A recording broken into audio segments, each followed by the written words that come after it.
Tera video ODP ta'e makiinaan bitamee fi maalummaan bitamee fi egaa baaltaan inuma baalteeffama dhugaan jirtu immoo abbaa sana bira jirti dhugaa haasa'uudhaaf jecha nani bilisoomni irra jedhe suni bilisoomni mitiin jedhee bilisoomni irra se'oon jedhan ittiin qaaneffadhu waan makiinaan naa bitameef osoo hin taane waan ammo'eef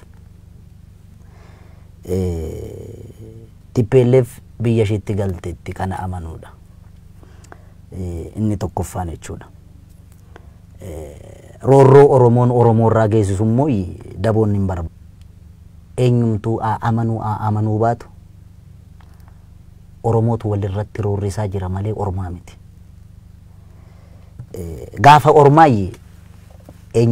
ummata mufachiise dhiifaman gaafadha garuu qaamni anaan jalqaba dhiifama gaafatu hin jira I hope waan nama haasa'u kana edit goote akkan dabarsine abdii guutuun sirraa qaba qaamni sun hoggansa adda bilisummaa Oromooti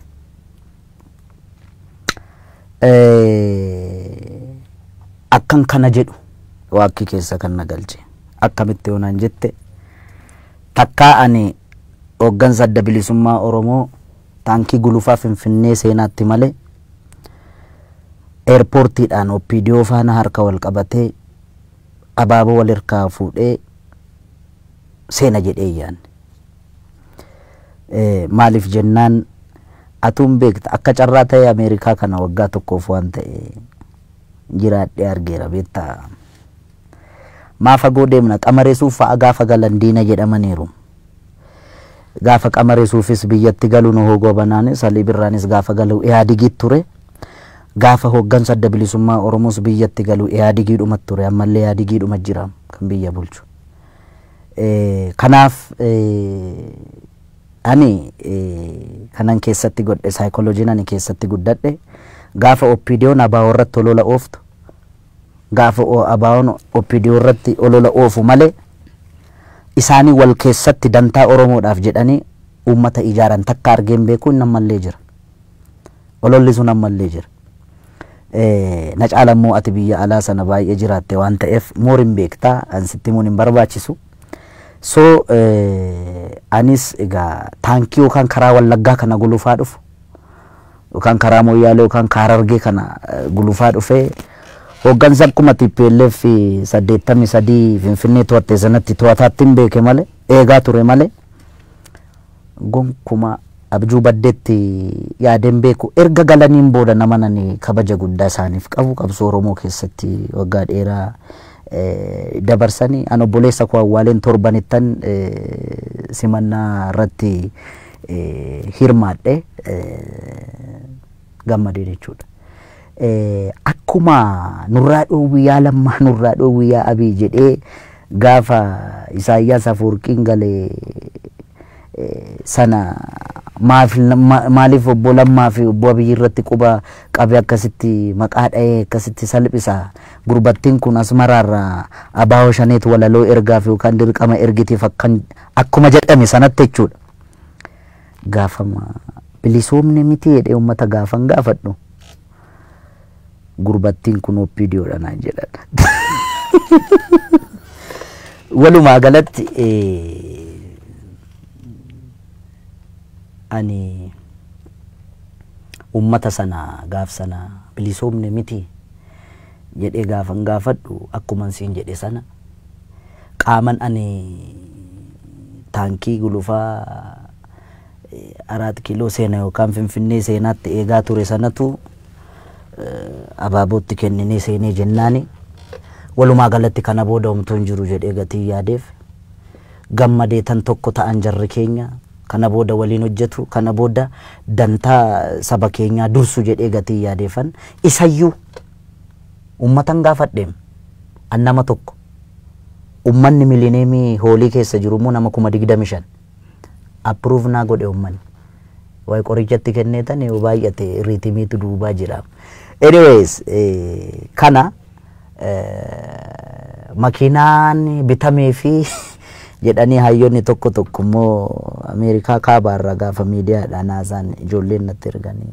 warri makiinaan gaafa bitamuuf bilisoomne jedhan kun kan isaan kanaan dura iyyaa turan yookaan boo'aa turan ammuma makiinaan bitamtuuf jechuudha warri jedhanii xiqqoo gaafa haasaan sanas dhaga'ee kolfee maaliif jennaan warra Range Roverii fi Lexusii oofu achitti ani immoo carraa sana argadheen ture. Makiinaa miliyoona 2 osoo hin ta'in biyya kana keessatti Ameerikaa fi Kaanaadaa keessatti harka kennadhee egaa tisin beekta duubeedhuma fudhattaan tiiree biyya sana keessatti daandiinis kobilistooniin baay'atu beekta highway kana baay'ata yaa jara koo ani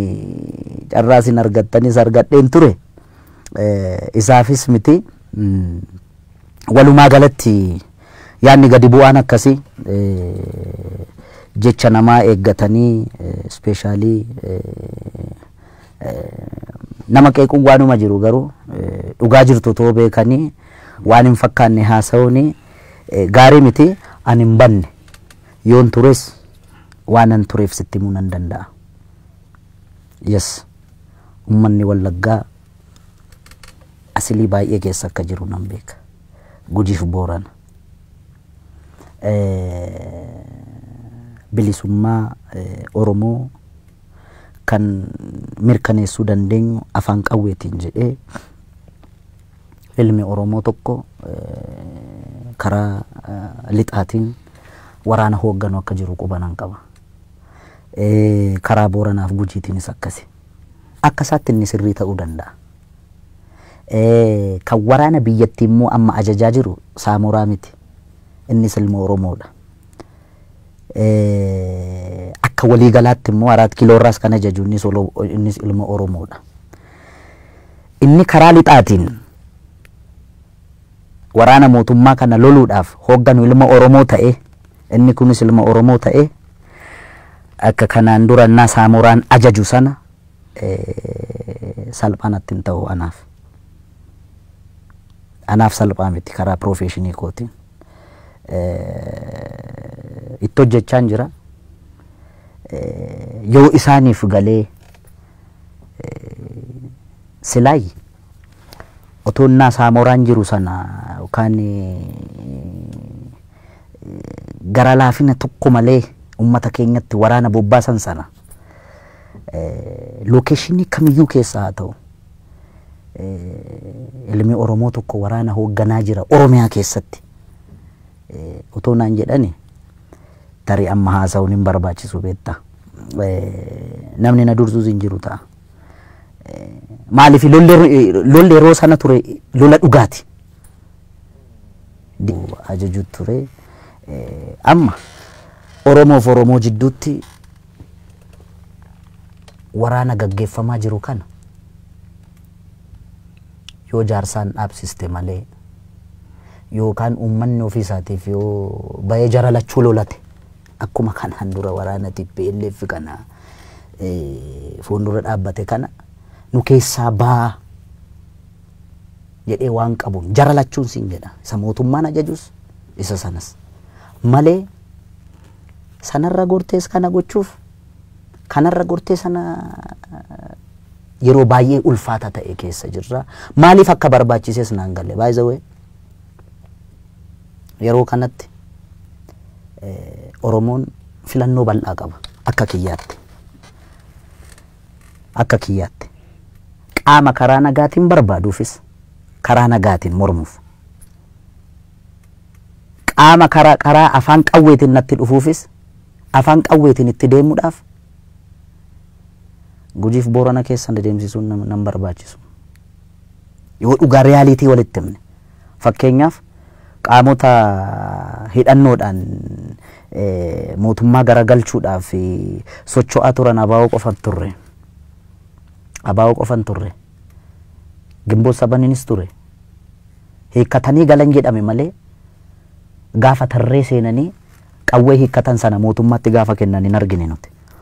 Maalitti beekama 7-2-2tiin yoo qawwee isaanii iddoo awwaalanii baasanii xaxxaragatanii kaawwatan ta'e yoo guyyaa eeggatan ta'e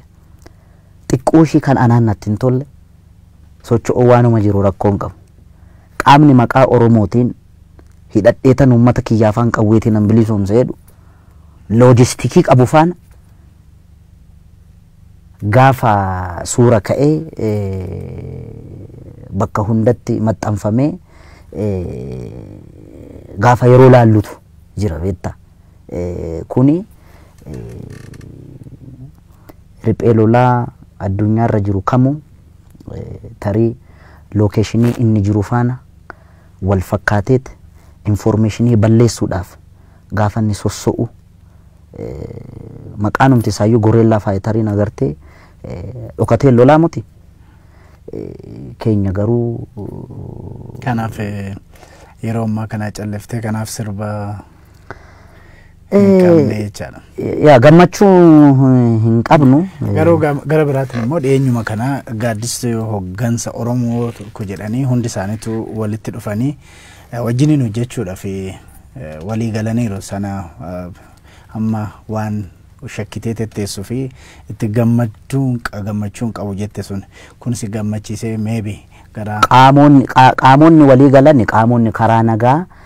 waliin mari'annee furmaata finna jedhan malee ijoollee keenya daggala jirtu miti. Ijoolleen keenya daggala jirtu ibidda baattee jirti. Namni ibidda baate tokko nama 10 nama 20 miti. Already tokko ofitti murteesseetu. Namni ibidda baate no jedhee deeme yookaan hin du'a yookaan hin ajjeesa. Inni guddaan ijoollee ibidda baattee bosona jirtu kana karaa gama barbaachisuutiin amma isaan faana walii hin galamnetti loltes immoo loltu bar lolames hin lolamu jidduutti kan miidhama gara hiriyoota baay'ee qabaanii abbootii qabeenyaa meeqatu Wallagga irraa baqatee as jira isaan faa gaafa sitti himan hin bocha even ikkoo kan si dinqu keessa ijoolleen goreellaa faayitaroonni maqaa adda bilisummaa Oromootiin jirtuu fi reenjariin makalaakaa gargar baastee ilaaltu. Tarii maybe yoo ijoolleen bosona keessatti rifeensi itti guddate kanaan yoo adda baaftee ilaalte malee ummatichi walakkaatti isaan duchii ta'e agarte. Kanaaf inni guddaan isaanii fi waraana mootummaa jidduu kan mootummaa biyya bulchu jidduutti araarri godhamee negotiationiin godhamee amma isaan galanii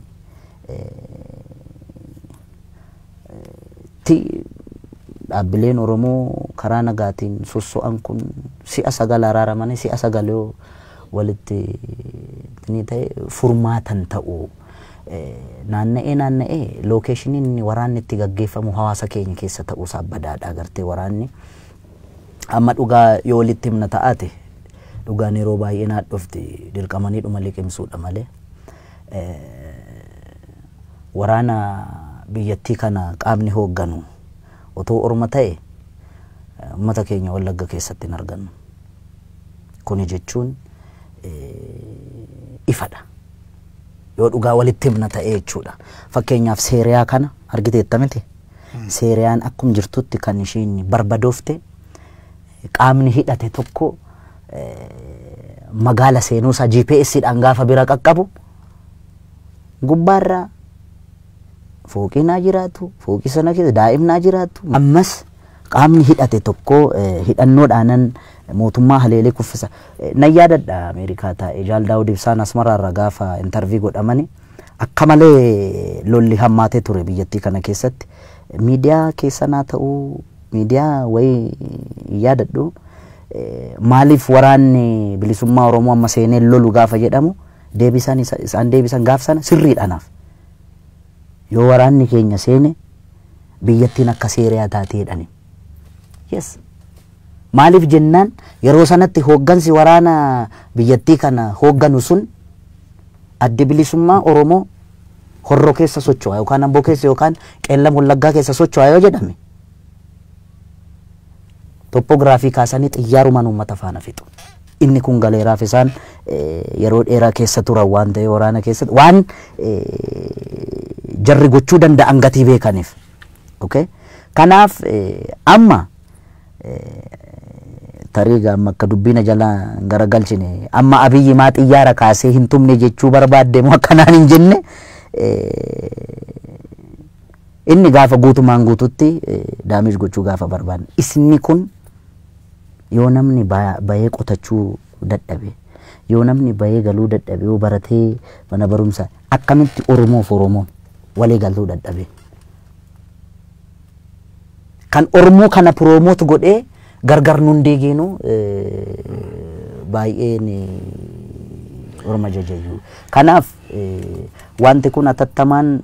furamuun dirqama yoo furamuu baate uummanni Oromoo ofirratti callisee ilaaluun qabu jaralachuu akka kiyyaatti. Gaari dhagaa tarii callisurra caaluun callisurra immoo akka nagaan bu'u akka hunduu walii galu sana walaloo isaatiin maaliif itti dhiyaatiin kan jedhanis jiraachuu malu. Mee yeroon keenya gabaabbataa waan deemee fi gara dhumaatti dhufaati jirra. Waa lamatu waa'ee Haacaaluu ka'a tokko afaan har'a kana gara interviiwutti dhufte malee baay'inaan callisee feesbuukiin haasa'asiin jedhu. Lammata immoo Finfinnee kana keessattis tibbummaa kana aggaammi wayii sirratti godhame jedhame viidiyoodhaan deddeemaa jira. Meeshee kana lamaanii gabaabsitii nutti miti sagantaa keenya goolamna. Waa'ee feesbuukii kana an feesbuukii iyyuu hin fayyadamu jechuun nan danda'a. Keessattuu maqaa artiist Haacaaluu Hundeessaa Boozzaa jedhu sanaan inni garmalee guyyaa guutuu tatarsaa oolu sun anaa miti. An akkasittis gadi bahee hin barjiraate feesbuukii kana eksarsaayis gochuudhaaf hin danda'u. Namni peejii banatee achi keessatti beeksisa baay'ee hojjetata miti. Ansa beekun maxxansu kanaafan feesbuukii irratti hin haasa'uus fedhii isaas hin qabu yoo naasa yookaan sirbaan yookaan immoo akka dajaniin kun naaf feere kanatti gaafan carraa argadhu asirraa namni na dhaabu hin jiru yeroo tokko tokko hin beeksisa gaatarii namoonni natti dhiyaatanii beekan barreeffamni keenya haasaan keessa an akka ta'eef akka hin taane mee namoonni isa ta'uu danda'a jettanii rakkattan kun namicha feesbuukiidhaan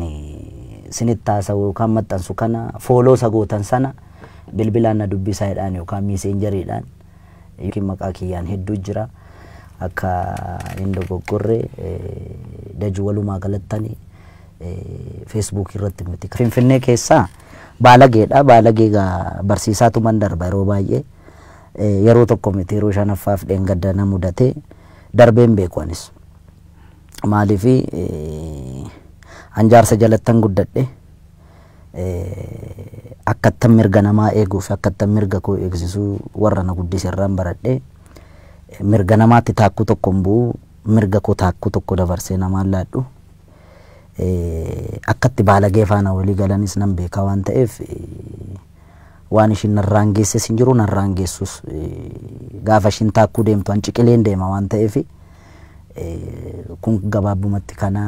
miidhaan sirra ga'ee jedhameeti karaa sooshaal miidiyaatiin himamaa ture. Yeroo shanaffaadha Waaqayyoof haa galatu isa miidhaan narraan ga'ullee dhiisi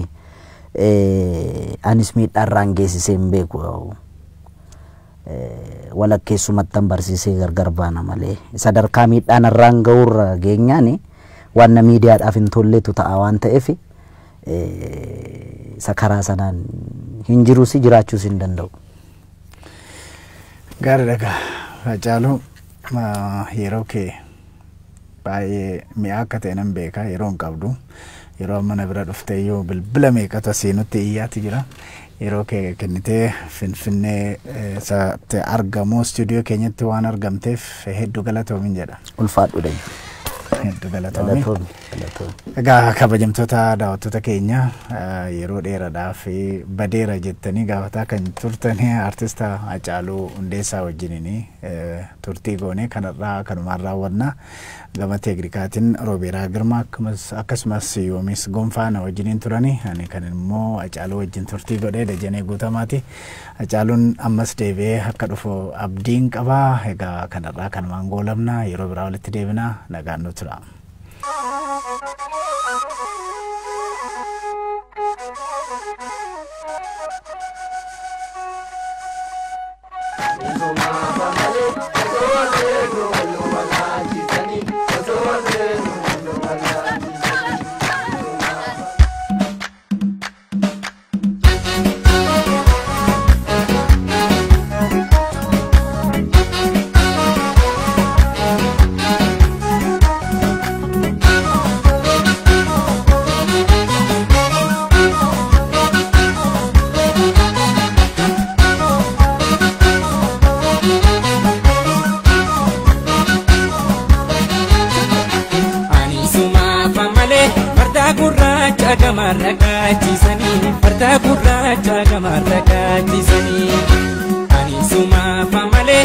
osoo wal beenyu wannu Kachi asno umafa maratoni kachi asno umafa ani suma famale olla fakate nuti inseni umafa olla fakate nuti inseni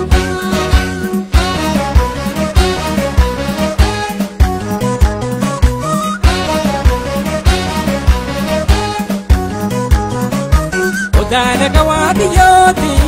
ya oda kudana gawabiyo adan fagesini malo ya ayana ayo ababiyo otiyo kote kote di itti gola lelo hado ite atumti anafta malo kanchina chakoti salomte o marafsi filake namunda ke sasi abdake akamin kaya si damnani akumanum basurapini jiru ko marafsi filake namunda ke sasi abdake akamin kaya si damnani akumanum basurapini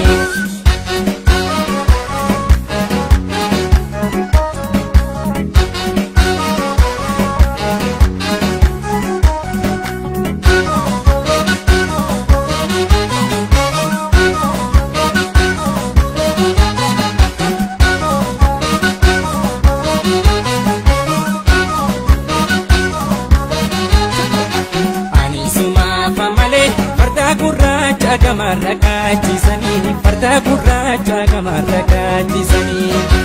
ani suma famale oso wal beenyu wannu wallachi sani oso wal beenyu wannu wallachi sani ani suma famale maratoni kachi asno umafa maratoni kachi asno umafa ani suma famale olla fakate nuti inseni umafa olla fakate nuti inseni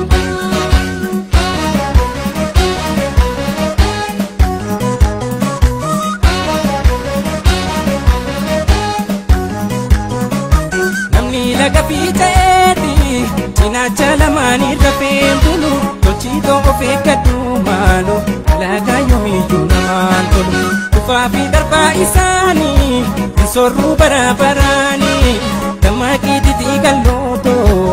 Tanu hamba isani Abba tutube utubasa Ote manafiti ijara Atarra galoto Watana barayu belu badana Abba tutube utubasa Ote manafiti ijara Atarra galoto Watana barayu belu badana Abba tutube utubasa